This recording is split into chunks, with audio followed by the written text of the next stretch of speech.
Ok. Ok. É, vocês, se quiserem se apresentar, podem se apresentar. Eu sou a Natasha, vocês já me conhecem.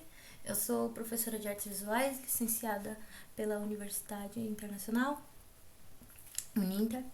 Eu tenho licenciatura em artes visuais e estudo pós-graduação em História e Cultura Afro-Brasileira e Indígena. Atualmente eu trabalho como professora do SESC, na rede SESC Santa Cruz, no Rio Grande do Sul. Dou aula para uma turma de ensino fundamental. Bom, voltando um pouco assim sobre o nosso estudo que estávamos compartilhando sobre os diálogos com Reggio Emília, que é o livro da Carla Rinaldi sobre escutar, investigar e aprender. Nessa atividade, nesse workshop, eu trouxe mais uma parte do livro e também uma proposta artística e pedagógica, um modelo de proposta, para que tanto pais quanto educadores possam participar ativamente dessa rede, né, que é o nido. Nido é ninho. Normalmente os nidos eles estão ligados à educação de primeira infância, mas como a educação de Reggio Emília ela foi se expandindo, né? A gente a gente não, mas enfim, são metodologias socioconstrucionistas que vão desde a primeira infância até a vida adulta, porque tanto as crianças quanto os adultos acabam aprendendo, né? Bem-vindos. Bom, hoje os nossos palavras-chave são o protagonismo, a documentação pedagógica e modelo de atividade artístico-pedagógica. São os nossos principais focos, né, no sentido de para onde a nossa conversa vai ir. E esse protagonismo não somente das crianças, mas também da comunidade, né? Porque onde há crianças, há um trabalho de rede a ser feito, né? Na escola, na família, como são, não que sejam incapazes, mas são crianças, então todo mundo deve ter cuidado, deve ajudar, né, na educação. Bom, essa parte do livro, ela fala sobre os principais desafios das metodologias socioconstrucionistas dentro de uma sociedade que vive em constante reprodução, né, de modelos de, de ensino, enfim, são diversos modelos, mas alguns são mantidos há muito tempo, como o professor está sentado na frente dos alunos e ele está sempre passando o conhecimento e talvez não trocando e compartilhando também o que os estudantes, as crianças têm para compartilhar, né? E aí, quando a gente fala sobre uma educação libertária, uma educação que é um modelo de educação que foi criado pós-guerra para combater o fascismo, uma das formas de não se repetir alguns erros, né, que aconteceram na história.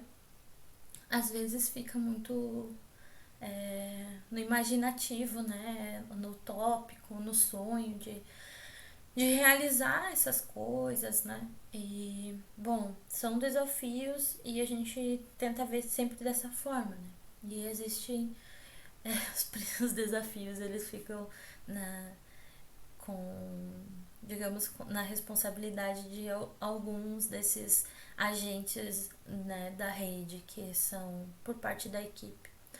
A falta de confiança de que o seu trabalho está sendo bem executado, de que aquilo que está sendo compartilhado tem relevância, porque como eu falando agora assim, na minha experiência, muitas vezes a gente entra num movimento de que será que eu estou sendo um bom professor, um colega legal para a minha equipe, um bom professor para os meus alunos, uma boa professora, uma boa educadora. Porque quando a gente tem noção de que ser educador é muito mais do que passar conteúdo, a gente percebe uma responsabilidade muito grande assim naquilo que a gente tem para fazer, né? Naquilo que a gente também está passando para as outras pessoas, né? Principalmente quando as pessoas são crianças, a gente acaba influenciando demais eles, né? Então, é, às vezes a gente pode ver como as crianças repetem aquilo que a gente fala, porque elas estão nesse movimento de aprendizagem. E não que seja repetir o aprender, mas como eles. A gente tem que ver também do nosso olhar de admiração também e respeito com aquele ser ali.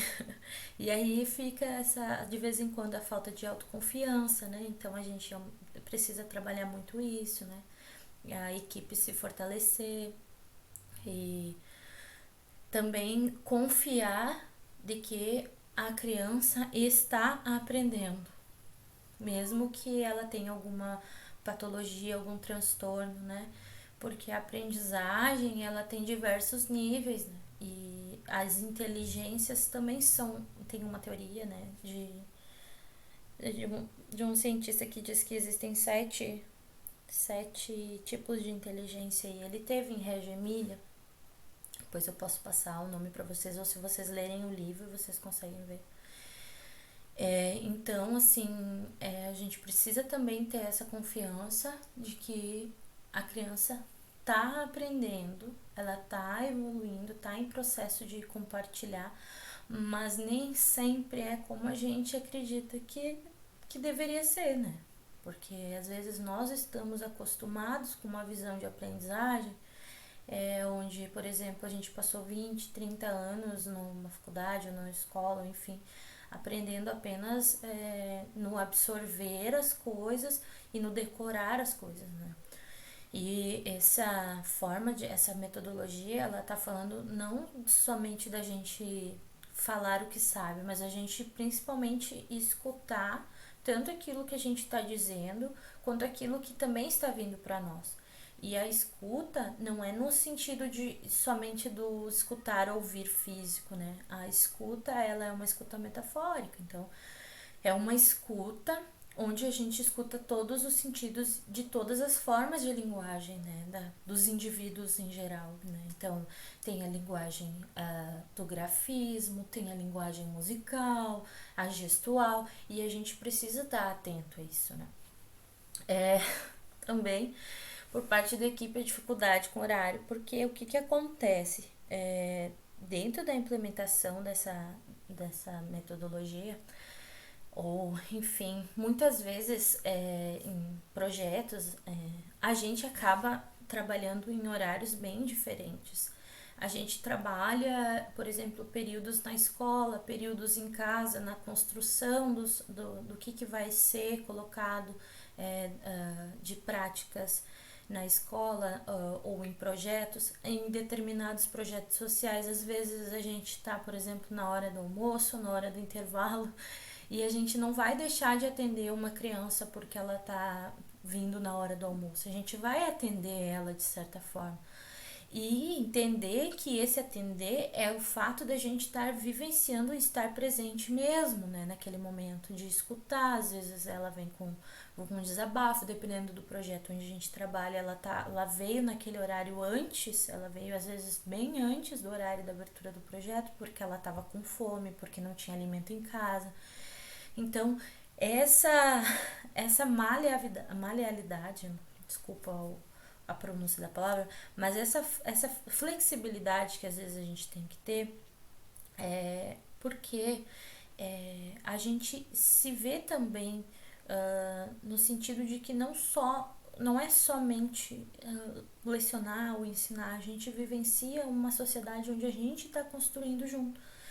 Muitas vezes a gente, porque ser professor, principalmente no Brasil, assim, muitas vezes é por muito amor, porque É uma questão de que a gente trabalha porque a gente gosta daquilo que a gente faz, porque a gente acredita numa mudança social ou até numa mudança interna. Então, a dificuldade com o horário, a gente tem que trabalhar isso. Um corpo administrativo é uma outra dificuldade da equipe. Por quê? Porque às vezes a gente entra, tem uma escola, uma determinada escola. A gente tem uma proposta pedagógica, que é uma proposta regional. A gente tem a proposta pedagógica da escola e elas estão adequadas com a proposta pedagógica do estado, que está adequada com a BNCC, que está adequada com... uma cebola, né? E a gente não pode excluir as informações. Só que, por exemplo, se a gente simplesmente só seguir e não criar, né? Só seguir, por exemplo, e não ter uma proposta pedagógica que, por exemplo, incentive a leitura, incentive o combate ao racismo, incentive políticas públicas, que a gente converse, por exemplo, contra o combate à violência contra a mulher, que entrou também na Lei de Diretrizes e Base Nacional da Educação. Então, se a gente não cria assim também a nossa proposta pedagógica, também de acordo também com a realidade que está localizada a nossa escola ou nosso projeto, enfim, se a gente não tem um corpo administrativo que pense assim nessa forma coletiva, e nessa mesma forma de metodologia, porque nem é todo mundo assim, não são todas as escolas assim, não é tudo perfeito, a gente tem isso como desafio, né? Porque daí às vezes a gente tem colegas que são divergentes, que tem... A gente já vai chegar nessa parte, na parte da administração dos sindicatos, mas o corpo administrativo, ele para a própria equipe é muito difícil. Porque chegou mais alguém, só vou aceitar aqui. Bem-vinda, Flávia. A gente já começou. Tá. Por parte da administração. Por parte dos pais. Bom, a parte dos pais, o que acontece?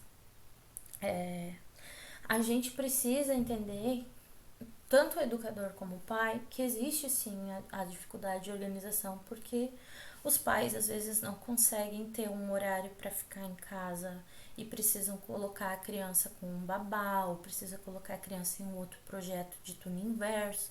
Existe a questão de outros trabalhos.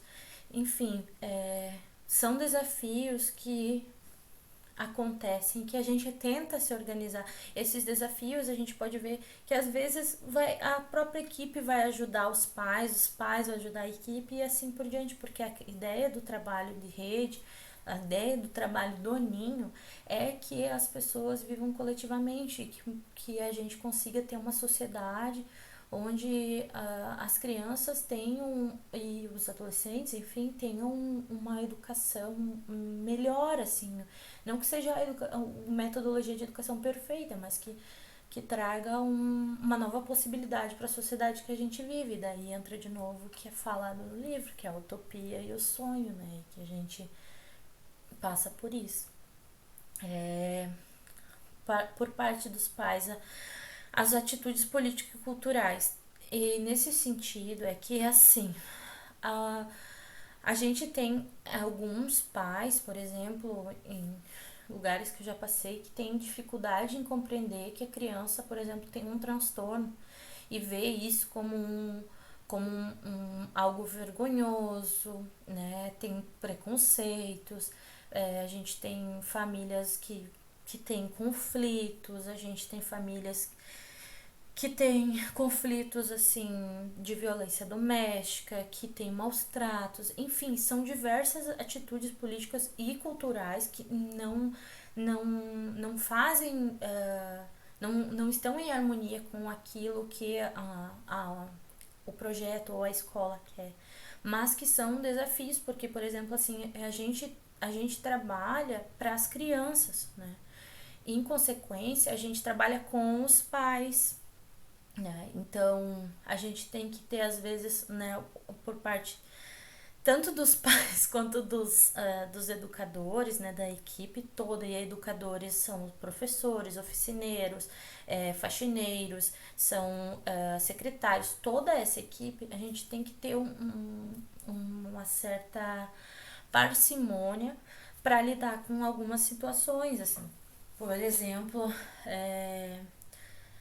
vou dar um exemplo aqui. Fulano de tal tem autismo, mas os pais dessa criança, eles vivem numa situação onde eles não aceitam que a criança tem um autismo grave. Ela tem, por exemplo, 6 7 anos e ela não verbaliza.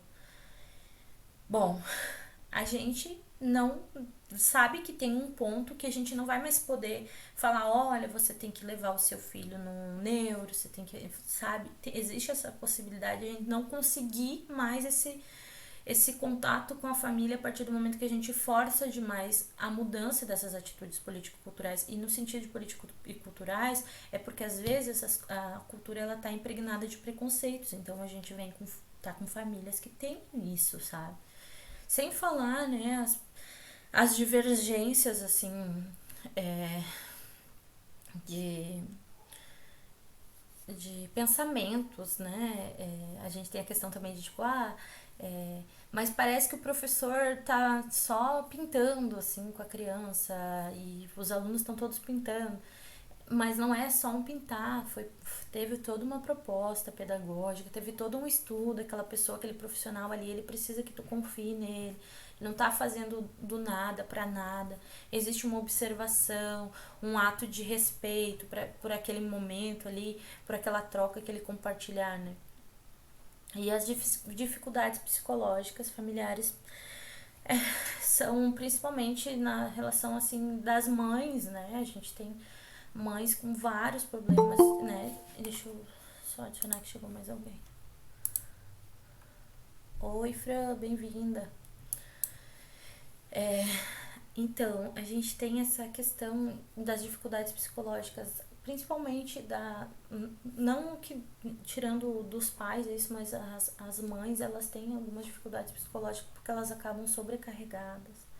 E no sentido da parte da equipe também, gente, assim, inclusive nesse livro, fala muito sobre a quantidade muito grande de mulheres que atende como professoras, como educadoras, diretoras e que são sobrecarregadas, né? Porque são vistas, a gente acaba às vezes sendo vista como não, a gente por estar dando aula, por estar trabalhando com uma metodologia diferente, uma metodologia socioconstrucionista, acontece que a gente é visto às vezes como professor, só foi dar aula, tu só dá uma aulinha, sabe? E essas dificuldades psicológicas, elas acabam, assim, a gente se encontrando nesses problemas também, sabe? Nesses desafios, no caso. E as mães sobrecarregadas, é, assim, são situações que são bem complicadas e que a gente precisa agir em coletivo, sabe, para conseguir. Não digo que a gente vai solucionar todos os problemas do mundo com essa metodologia, mas a gente consegue ter uma vislumbrar ou até vivenciar, sabe, até construir dentro da nossa própria mente assim uma nova vivência, porque a gente tem uma limpeza na nossa cabeça, né? Pensar que existe a possibilidade de mudança por parte da administração e dos sindicatos, tá? A impossibilidade ou resistência para entender que conceitos teóricos tais como descentralização e participação exigem prática. Peraí que chegou mais alguém. Acho que é aqui. Bem-vinda. Então, essa parte da administração e dos sindicatos, essa impossibilidade ou resistência para entender os conceitos teóricos, elas estão tanto estão em todas as partes, na verdade, porque a gente estuda sobre isso, a gente tá falando sobre isso, e às vezes é uma dificuldade imensa de fazer com que as coisas aconteçam. E no sentido, assim, ó, que o que acontece às vezes? As pessoas compreendem, por exemplo, a descentralização, o socioconstrucionismo, a autonomia como algo assim, vou deixar todo mundo fazer o que quer, simplesmente sem nenhuma responsabilidade ou dever. E isso, na verdade, é uma coisa que não está ligado com a descentralização, a participação, o socioconstrucionismo. O socioconstrucionismo, ele está ligado às nossas criações, os nossos fazeres de uma maneira que a gente tenha sim deveres e tenha direitos, e que manter esse movimento, né, esse funcionamento da rede, dos ciclos, dos encontros, das aulas, das reuniões, de manter isso assim acontecendo. É necessário a gente compreender que a gente tem responsabilidades, que a gente tem desafios, que a gente tem coisas para mudar e aprender, porque a gente também a gente não tá sem perfeito, a gente tá aprendendo também, sabe? E tem uma questão assim de, por exemplo, a, que eu falei um pouco ali por parte da equipe, né, o corpo administrativo. Realmente, às vezes a própria equipe tem, por exemplo, nós temos um vice-diretor que não consegue compreender essa prática pedagógica, não consegue entender essa metodologia, não quer que aconteça dessa forma, prefere que todo mundo sente em frente ao professor, não fale, não sabe, mantenha o silêncio dentro da sala, tudo muito quadrado. E isso é um desafio. É um desafio tanto para a administração, quanto para os sindicatos, quanto para todo o ninho, né? Esse distanciamento do nido, que é o distanciamento do ninho, tá ligado assim, ó. Às vezes, por exemplo, a gente tem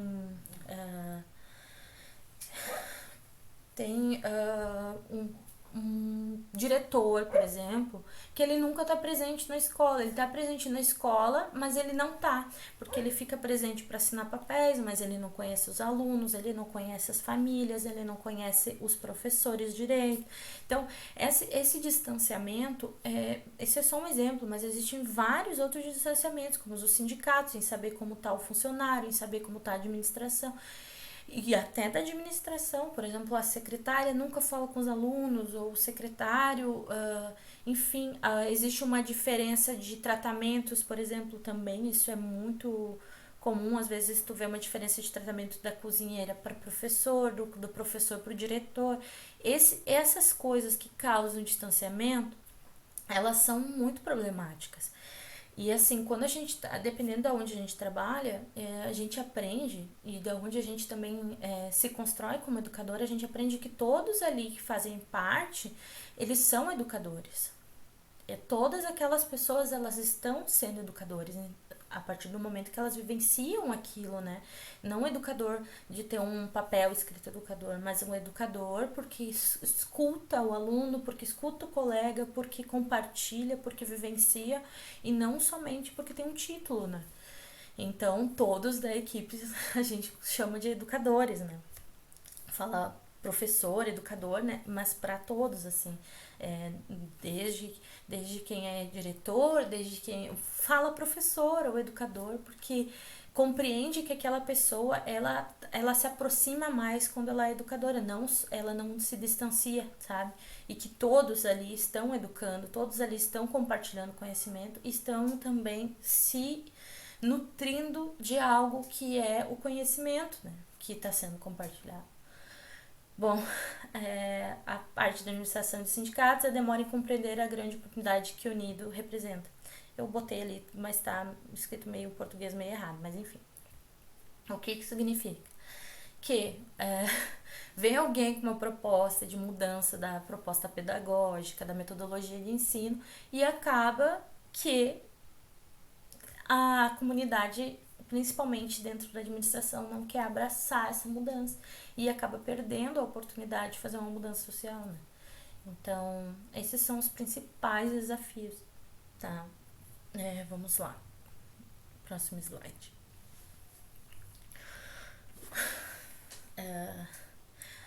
Há escolhas importantes para a mudança, tá?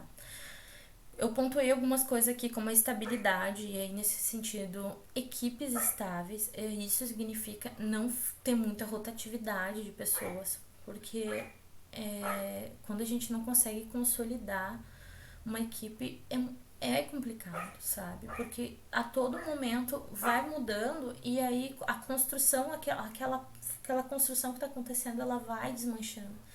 Ela vai ficando cheia de rachaduras, porque a gente precisa ter uma construção com uma, não é uma solidificação, mas é com uma certa firmeza, né? Que é como uma árvore, por exemplo, que a gente que ela não é simplesmente uma linha vertical, né? Ela é uma linha que vai crescendo, ela vai se expandindo e tal. E é isso que é necessário, uma certa estabilidade. O reconhecimento é muito importante. Reconhecer as coisas, reconhecer as pessoas, o que acontece, as mudanças que vem acontecendo, tu conseguir se reconhecer também como um bom profissional, como um bom pai, uma boa mãe, um bom educador, um bom responsável, né? Isso de uma forma verdadeira, né? Sendo sincero consigo mesmo, né? E aí trabalhando aquela questão da falta de autoconfiança. A valorização, aí isso assim, valorizar não somente a vivência geral, mas as coisas pequenas, sabe? Tem alguns detalhes do dia a dia que eles necessitam ser valorizados. Por exemplo, a criança que nunca falou uma sílaba, sabe? Tentou verbalizar com uma sílaba, enfim, tudo isso assim são coisas que a gente deve valorizar, né? Então, os pais também, sabe, precisam também confiar nisso. Não um pouco, mas pode ser um pouco, mas o ideal seria confiar, né? Bastante nisso, nessa educação, nessa questão de valorizar essas pequenas coisas que os seus filhos fazem. As reuniões são muito importantes, não faltar reunião, tentar estar presente sempre que possível. Quando não possível estar presente, tentar saber o que aconteceu na reunião, sabe? Se atentar àquilo que está. E isso entra a questão de o desafio ser também essa questão do tempo, né? Dos horários. Bom, as ferramentas são muito importantes, assim, no sentido de que se você precisa para executar uma atividade ou uma aula, ou para executar uma mudança dentro de sala, você precisa de ferramentas, elas precisam de alguma forma acontecer. A gente pode criar, a gente pode adquirir, alguma coisa precisa acontecer. E quando ela não acontece, por diversas razões, como razões financeiras, no caso da família, por exemplo, no caso até da escola, às vezes a escola não tem o aporte financeiro para conseguir aquilo. Quais são as outras ferramentas que a gente pode estar utilizando para poder executar bem as nossas atividades, as nossas aulas, né? Então, também através dessa ação coletiva, dessa rede, conseguir se ajudar. Os espaços. Não usar somente a sala, não usar somente o determinado lugar para lanchar, para comer. A gente vivenciar o que está presente, né? Então, assim, às vezes a aula, ela pode ser no pátio, ela pode ser na sala da educação especial, ela pode ser uma aula itinerante, onde todo mundo vai vivenciando parte da escola. Dentro de casa, às vezes a gente vai fazer um dever de casa, alguma atividade da escola, não ser sempre no mesmo lugar, pode ser num lugar diferente, pode ser num. Enfim, existem diferentes lugares, sabe? Vivenciar esses diferentes lugares e ocupar esses espaços, principalmente os espaços onde eu acredito, né, que haja uma memória afetiva daquele lugar, né? Ou haja uma fagulha, assim, de alegria, de, de momento, assim, que vai trazer um bom aprendizado, né? Que se a gente tá feliz ou se a gente tá... se a gente tá num feeling legal, assim, a gente consegue aprender. Então, a mesma coisa é para as crianças, para os filhos, enfim, aceitar uma relação legal, assim, de conversação é possível aprender e compartilhar de uma maneira legal, né? Participar verdadeiramente é muito importante pelo sentido de que não adianta a pessoa estar só presente, né? Mas a pessoa se manifestar dentro das reuniões com os pais, se reunir com os professores, ou então conversar no particular com os professores, com a equipe, né? Compreender que a gente está numa comunidade, né? Que a gente vivencia isso, ou que a gente tenta vivenciar isso. Os encontros, eles são os encontros quando você chega na escola, por exemplo, você vê o professor, você vê a merendeira, vê o faxineiro. Esses encontros, promover isso, sabe, como algo importante, como algo de um momento de conexão com outra pessoa, com um momento de aprendizado, é necessário e é indispensável, sabe? As entrevistas, elas são bem importantes porque o que acontece nas entrevistas é quando a escola chama as famílias e pergunta como é que é a criança, como é que é a situação familiar, como é que é, são diversas perguntas, mas essas entrevistas, elas são importantes porque a partir disso o professor, o psicopedagogo, a orientação pedagógica, toda a equipe, enfim, educadores, a professora especialista do AE, todas essas pessoas, elas vão conseguir estar mais atentas e participar verdadeiramente do crescimento daquela criança dentro da escola, da vivência e do compartilhar, né? Porque, por exemplo, se eu não perguntar que a criança tem TOD, como é que eu vou descobrir? Né? Como é que eu vou descobrir se eu não perguntar, olha, qual o seu filho tem um transtorno, tem alguma deficiência física, auditivo ou visual? Se eu não perguntar isso, ou a família, perguntar sobre a família, como é a situação familiar, se eu não perguntar, eu vou acabar virando detetive dentro da sala, porque o que acontece? As crianças, elas acabam muitas vezes relatando os problemas familiares de diferentes formas, nas linguagens que elas apresentam, tanto verbais quanto visuais, quanto gestuais, e assim o professor começa, talvez o fulano de tal possa ter um transtorno positivo, enfim, eu não lembro agora, mas o TOD, enfim, dando um exemplo, né? Ou pode ser que o fulano de tal esteja passando por uma situação complicada em casa, os familiares estão em separação, porque a criança vem, chora muito, pede os pais.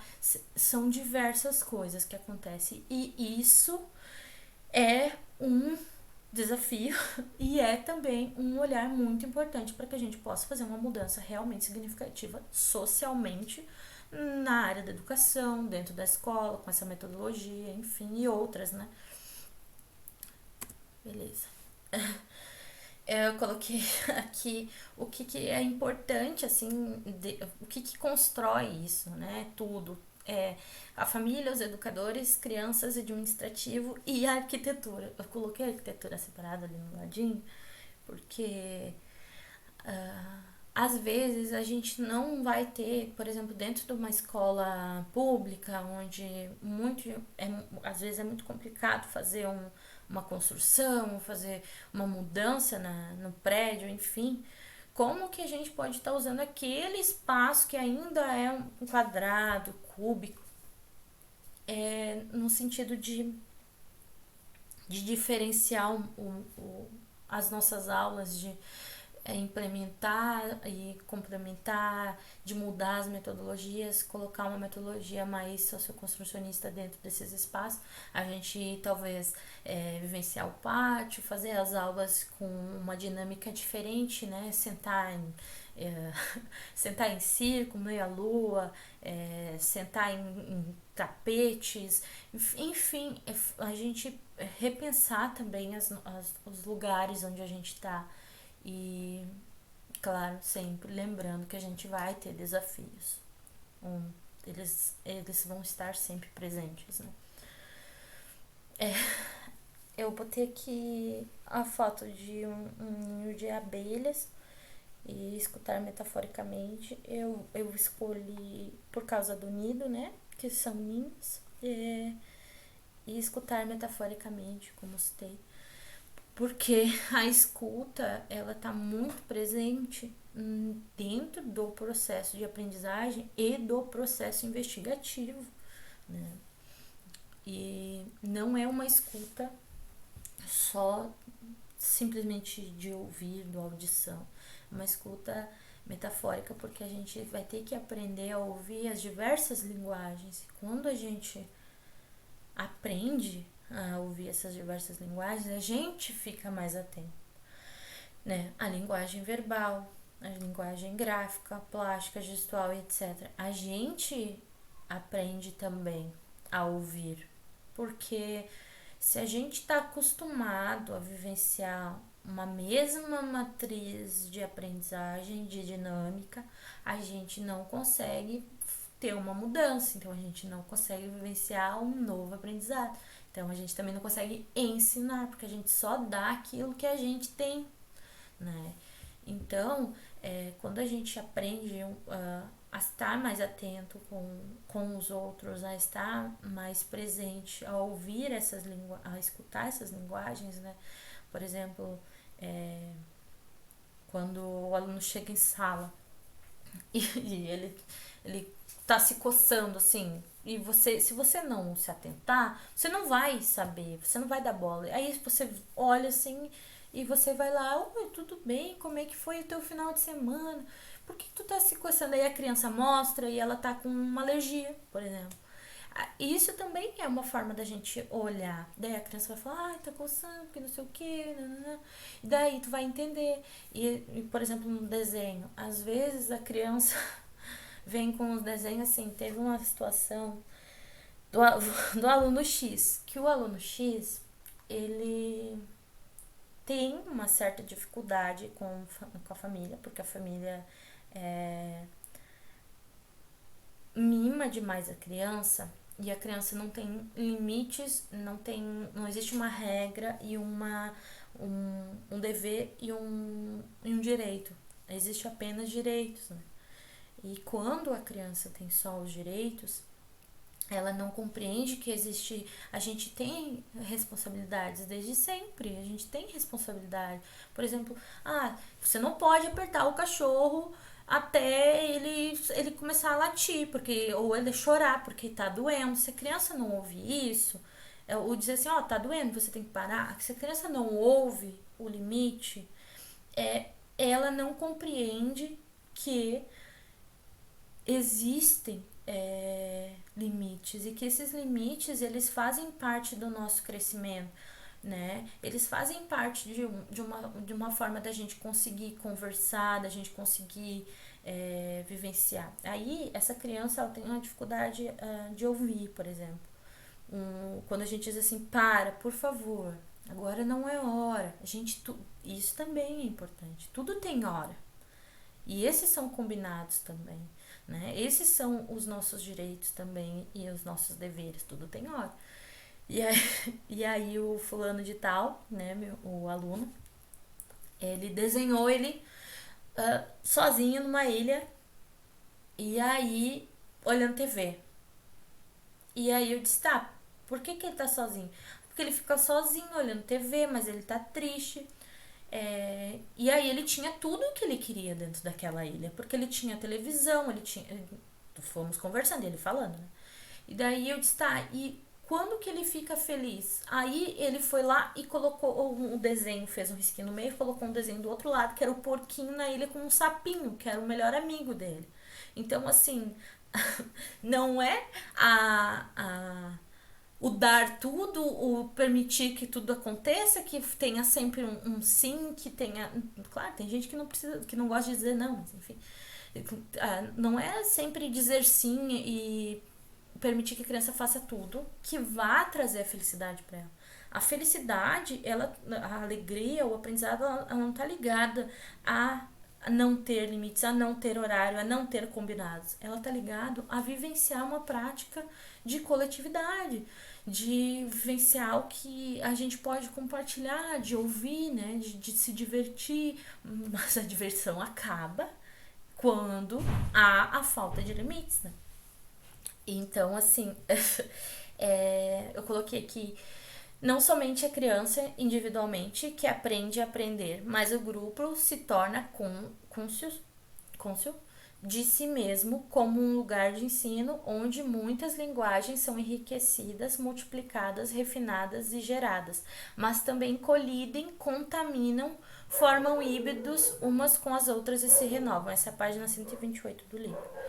Então, assim, claro que o que eu tô falando aqui não é um modelo perfeito para o mundo todo, mas a gente pode, assim como nesse parágrafo que eu coloquei aqui, aquilo que a gente puder compartilhar e que possa refinar aquilo que a gente pensa, né?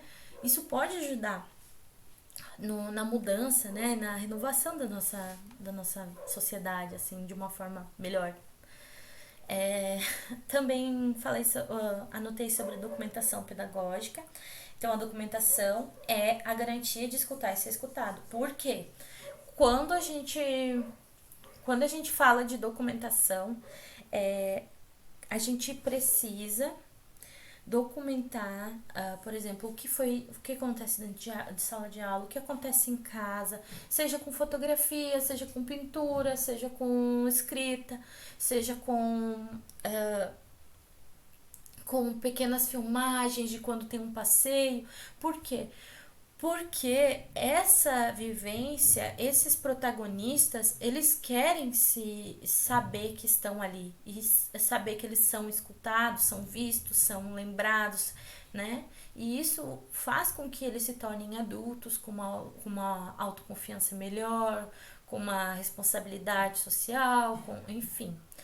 A legibilidade eu coloquei aqui porque a gente precisa compreender o que está escrito, compreender o que está acontecendo. O processo de avaliação, ele é um pouco diferente, né? De tipo, não é só de A a D. Não, o processo de avaliação, ele é feito, por exemplo, assim, a criança conseguiu desenvolver uma aprendizagem mais tranquila, onde ela conseguiu escrever o próprio nome, onde ela não precisou, ela não chorou nas aulas porque não conseguia escrever, sabe? A gente ter um olhar de que o que a gente precisa avaliar não tá ligado ao que é um número, né? E a competência do educador. Isso é muito importante. A gente não pode ter só o título, né? A gente tem que ter a competência do educador. Ele tem que estar ali e fazer algo bem feito. O trabalho tem que ser bem feito o tempo todo. E o educador, ele não deixa de ser educador quando ele sai da escola. Ele é educador para sempre, né? E isso também é importante a gente ter conhecimento. E eu ia falar sobre isso. Ainda há um elemento de improvisos, uma espécie de tocar o ouvido, uma capacidade de analisar em detalhe uma situação para saber a hora de andar e a hora de ficar parado, coisa que nenhuma fórmula, nenhuma receita pode substituir. E isso é perfeito, porque quando tu chegou no nível de absorção do que é a escuta, tu sabe que tem um momento que tu não vai poder interferir. Por exemplo, assim, tu não vai poder interferir talvez naquela família que não aceita que a criança tem uma deficiência, porque se tu interferir, talvez tu não consiga fazer com que a criança tenha futuramente o contato com o neuropsico, porque os pais têm o preconceito ou os pais vivem numa realidade paralela, né, numa alucinação coletiva, e daí eles ficam agressivos ou se distanciam, e daí tu perdeu a oportunidade, sabe? Tu não conseguiu aquilo que seria o ideal. Então, assim, a gente vai pegando as nuances do qual é a hora de agir, como, como lidar com as situações. Às vezes a gente tem que engolir sapo, porque sabe que se a gente falar alguma coisa ali, pode estar prejudicando, por exemplo, assim, num projeto social, dependendo da situação do projeto social, se falar de certa forma com a família, dizer, olha, tu não pode espancar teu filho, que não sei o que, vou chamar o conselho tutelar, etc. Às vezes, se a gente usar essa linguagem, a gente não vai conseguir tirar a criança da situação de violência, a gente não vai conseguir fazer uma mudança social, a gente vai conseguir, na verdade, piorar aquela situação. E isso não é um livro que vai dizer pra gente, isso não é um professor que vai dizer, olha, essa aqui vai ser a hora que tu vai ter que pausar. Não, é muito que tu vai saber a hora, tu vai conseguir entender, tu vai compreender, porque tu vai estar o tempo todo vivenciando o que é ser um educador, o que é ser um pai, o que é fazer parte de uma equipe educativa, né? Uma equipe de educação, enfim. E esses processos da escuta, do investigar e do dialogar, né? Do aprender.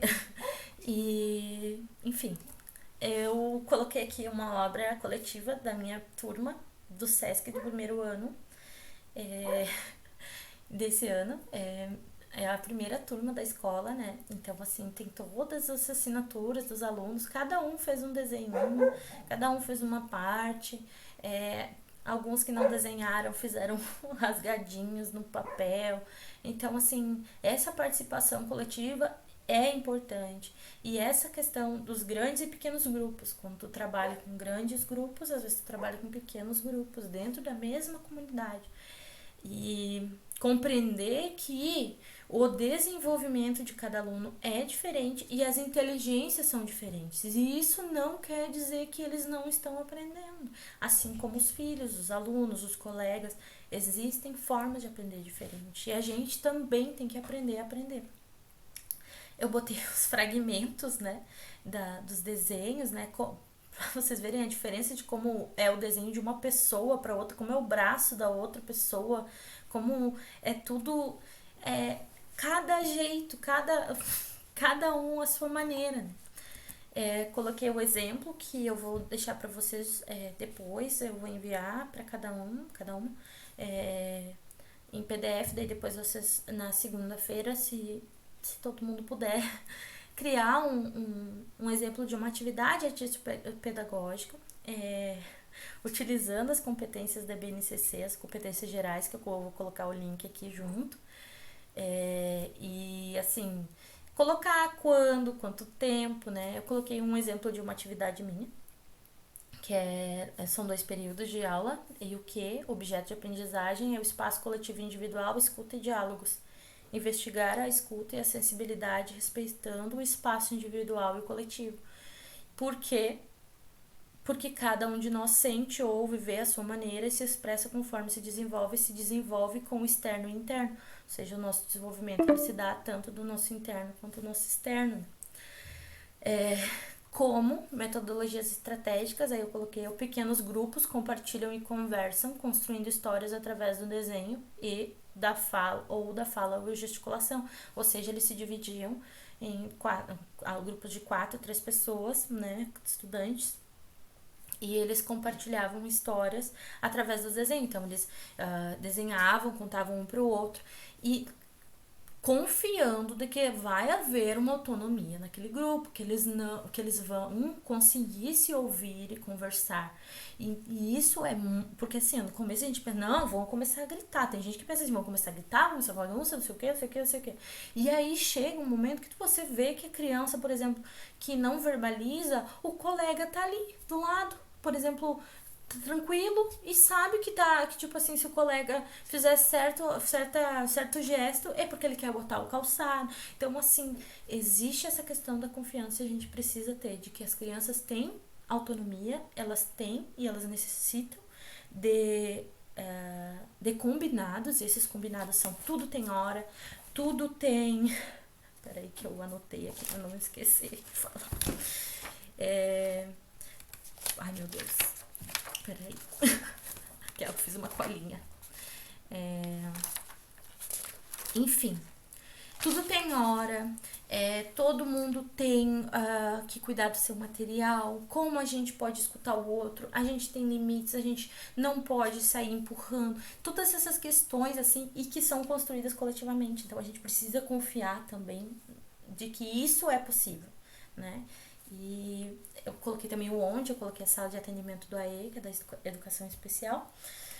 E aqui o link da base para download é esse aqui. Proposta pedagógica eu coloquei extra aqui, porque se alguém já trabalha em uma escola pode usar essa proposta pedagógica da escola para complementar. Base comum curricular e a Lei de Diretriz e Base Nacional. É isso. Cadê vocês? Tá aqui. Tudo bom, gente? Alguém Tudo bom. quer falar? Foi ótimo. Demais, demais. Incrível. Demais. Ficar um pouquinho com vocês, assim, um pouco. Ai, que bom que vocês gostaram. Parabéns, Nath. Obrigada, fico muito feliz. Se vocês tiverem alguma pergunta, esse é o momento. Tá bem. Tem muito a ver com a avaliação de aprendizagem, né? É que eu faço letras, eu estou fazendo uma disciplina que tem a ver com essa questão, né? De disciplina com os alunos e tal. Aí eu achei interessante, legal. Mas eu vim só dar uma passada, tá? Assim, nem me inscrevi não, tá? Tranquilo. Eu vou ter que sair até, inclusive, daqui a pouco. Tranquilo. Valeu. Eu envio o PDF pra vocês daí. Tá bom, eu quero sim. Tá bem, eu vou enviar o PDF, daí se possível vocês criarem uma atividade para compartilhar na aula de segunda, vai ser muito legal, assim.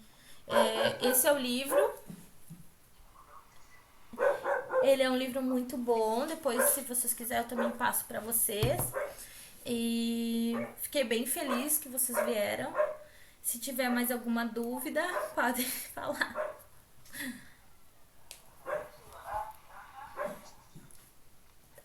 Tá bom, acho que era isso. Que bom que vocês gostaram. E tragam dúvidas na próxima atividade, se tiverem. E valeu, muito obrigada. Obrigada, Nath. Legal, Valeu, beijo. Tchau. Beijo.